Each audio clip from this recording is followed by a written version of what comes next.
هدير عبد المولى اسماعيل علي. الأنسة هدير اسماعيل هدير عبد المولى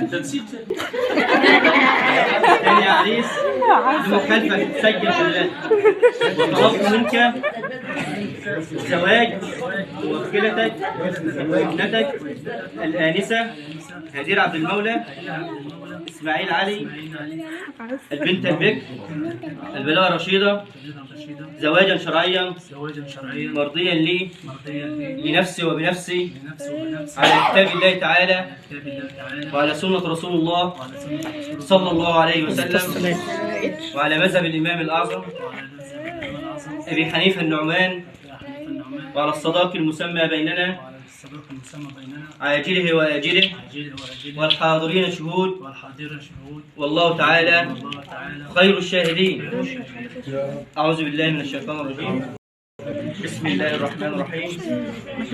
إن استغفرت الله تعالى وتوكلت عليه وزوجتك يا مصطفى السيد إبراهيم سالم ابنتي وموكلتي الآنسة هدير عبد المولى اسماعيل علي البنت البكر البلاغة الرشيدة زواجا شرعيا لنفسك وبنفسك على كتاب الله تعالى وعلى سنة رسول الله صلى الله عليه وسلم وعلى مذهب الإمام أبي حنيفة النعمان وعلى الصداق المسمى بيننا عاجله وآجله والحاضرين شهود والله تعالى خير الشاهدين.